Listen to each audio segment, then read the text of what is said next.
Welcome to Influential Entrepreneurs, bringing you interviews with elite business leaders and experts, sharing tips and strategies for elevating your business to the next level. Here's your host, Mike Saunders. Hello and welcome to this episode of Influential Entrepreneurs. This is Mike Saunders with Marketing Huddle, and today we have with us Hilary Hendershott, who is with Hilary Hendershott Financial. Welcome to the program, Hilary. Thank you so much for having me. Hey, you're welcome. Give us an idea of your entrepreneurial journey, because I always love to hear the kind of the Reader's Digest version of what kind of flipped the switch for people, because there tends to be always kind of a moment or a section of time where it's like, hey, this now is the path I need to go down. So what was that like for you? I had got brought into the business of financial planning by my father when I was in my mid-20s, and you really hit the nail on the head. I was scared of being what they call a rainmaker. I didn't want my compensation to be self-determined. I didn't know myself to be someone who could bring clients in or close deals, and so I didn't necessarily see a future for myself in that business. And I actually left financial planning for a little while, and I went to work in marketing for a large multinational. It was just about the worst corporate gig on the planet, I'm quite sure. And I felt stifled and miserable and unused up. I had unused potential. Yeah, untapped potential. Yeah. Thank you. Unused up. I think I was making $60,000 or $65,000 a year, and I said, I know I can do better than this. And so I was sitting at a stoplight in my car, and it wasn't like I was listening to Tony Robbins on the radio. There were no podcasts at this time, and I just really realized that being a salaried person was not going to get me where I wanted and needed to go to be a happy person. And I said, okay, I don't know how it looks. I don't know what exactly I'm going to do, but I am going to be an entrepreneur. And so I opened my mind and my heart to lots of opportunities that I was not open to before that. And as the world turned, I ended up coming back to financial planning and really found a home there. I absolutely love what I do. There's, like I said, there's always that moment, and I think that sometimes no problem with this, but sometimes people just feel like, I need a W-2 job. I want that security, that safety. I want to know what to expect. I want to go in at this time and go home at this time, and that's that. And then there's people like us that feel like I want freedom and flexibility, and I want, creativity, because you can have that creativity, which I think is an odd word to attribute to the financial services world, because I think that so many times people feel like it's stocks, bonds, mutual funds. How creative can you get? But I'll bet you've got some tips and techniques regarding creativity in finances, right?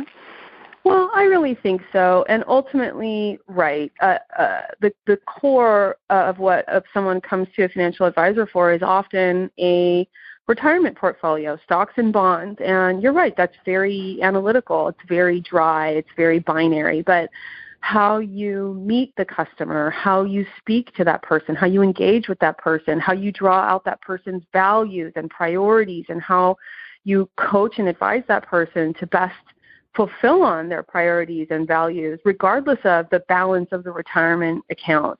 That really is individualized to the advisor, the client, and the relationship. And so I find that my work is incredibly fulfilling, and I find that I'm always evolving my practice and the conversations that I'm having with clients and checking in with them.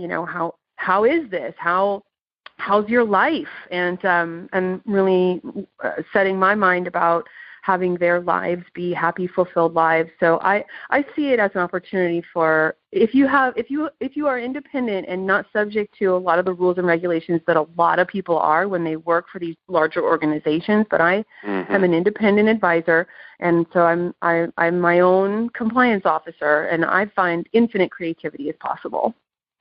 Well, and we could go down a long road on compliance and what. Let's not. Right, let's not. But the other aspect I want to make sure people realize is when you work for a larger firm, pick a name, it doesn't matter. Many times you have your handcuffs on because there's compliance issues. But secondly, you may, as a client, be fed certain products or services because that's the flavor of the day, the month, the year, and then it might not be as great as if you went outside. So being an independent like yourself gives a myriad of extra options for a client to choose from, because you would offer to them X, Y, Z, PD, or Q. It doesn't matter, because you're doing what's best for them. You're not being like a marionette controlled puppet going, this is what we need to do because, and in reality, you're just recommending it because that's what the boss is cracking the whip. I think I'm really impressed that you knew. That's really insightful of you to bring that up. And there's a large movement of people now who are looking at why are women not as engaged with their money and investments as they can be or probably should be for their own benefit. And there's been research done where they found that 76% of women don't trust Wall Street. And I think for good reason. You really pointed to that sales situation and the woman client being served may not know that what's actually happening is that this advisor is selling her something that he gets a commission to sell. But that sales experience really comes across, and it's not a trust-based relationship. And I think what a lot of people don't know is that there are fiduciary independent advisors who don't have that big brand name behind them, but who have taken an oath to put their clients' needs first, and who really are, in my experience, very much do-gooders. As a community, the fiduciary financial advisors really are good people and serve people really well. And you're right, have the universe of investment options at our fingertips. Most of us never, ever, ever sell commissionable products, so we never get paid on the back. And how you know that is if your advisor called him or herself a fee-only advisor, not fee-based, but fee-only. And that tells you that, they only work for you. And that's what you want to know. They don't work for anyone but you. And I spent about 10 years in the mortgage banking industry, so I know your world a bit because I work with advisors. And I think the thing to draw out with what you just said is this. That's huge for the client to know, because if an advisor gets paid based on assets under management, that means that you get paid more when that client has more money in their account. So you both win. That's exactly right. And conversely, I get paid less when there's less money. Right. So and on the other hand, you prosper, and I suffer when you suffer. Right. Yeah. You're in it together. And gone are the days. And I want to make a point here that I see on your website, which I think is stellar. But gone are the days of, hey, it's Hilary here. Let's buy X of this and that. And you're like, okay, whatever. And then bam, commission, bam. So that's the old days where a transaction equaled a commission. And all of a sudden you're eat up in fees, and now you're left with, way less. Now it's like, hey, I think we should move this and go in this direction. And it doesn't matter whether you say yes, no, or whatever, because we're in it together. I'm getting paid when your account goes up, and I'm not getting paid when it goes down, and we feel the pain together. And I love the statement on your website that says, I'm not your father's financial advisor. I'm yours. So I think that paints such a cool picture, because the father's financial advisor is like, that's the old days. That's old school. Let's get some stuff done now where there's trust and relationship being built. Lots of the women who come into my office say that their former experiences with financial advisors are either their husband's advisor, their father's advisor. They feel very condescended to, pat on the shoulder, oh, proud of you, little girl or young woman for what you're doing. Just keep doing that and let the boys talk, money. And it's a very negative but almost dehumanizing experience. It makes you feel small such that you don't speak up, right? And so a lot of people find in my office, they feel like that's a breath of fresh air, because I speak to people eyeball to eyeball, shoulder to shoulder. We're on the level. You do what you do, which is why you got money, and I do what I do, which is why I know, the stock market. And you're not expected to know it. As long as you trust me, I'll steer you right. And I'll explain it to you in a way that you understand it, so that when we make decisions together, you'll feel like you're, knowledgeable. You don't need to know indices or whatever, all these terms are, but I'll explain it to you, and then we'll kind of high five and agree and go, okay, good, that makes sense. And I always I'm in, of course, the marketing field, and you have a background there too, so you'll appreciate this observation. There are some financial services commercials that either are out now or have been out recently that I can mention the gist of the commercial, and you'll kind of chuckle and laugh, but I don't even remember who it was for. So A, the message didn't land well at all, but B, it's something to the effect of, hey, Dad, how much do you pay your broker, your financial advisor? And he's like, I don't know. Or, hey, Dad, does your advisor ever blah, blah, blah? And he's like, no. And the thought process there is times have changed, and why are you still using the old school ways? And I think that that's a huge, huge reality that people need to realize, which is, it used to be done this way, but wow, with the myriad of options that you have available, and the fiduciary responsibility means I'm going to treat you ethically. I'm going to give you good advice, and if you choose this direction or that direction, that's great, but let's make the decision together. I think that's a really fresh approach that so many people, women, men, or otherwise, they are normally not being treated that way. And interestingly, when I do meet someone who has, let's just use a name like Merrill Lynch. They're a big company. There's good people at Merrill Lynch. There's other people at Merrill Lynch. But they got a guy at Merrill Lynch, and we know he's not a fiduciary. We know he sells commissionable products. And I say, do you know that this person is not a fiduciary? They often say to me, but he's such a good guy. Yeah. And yeah, that's because he wants that big old fat commish.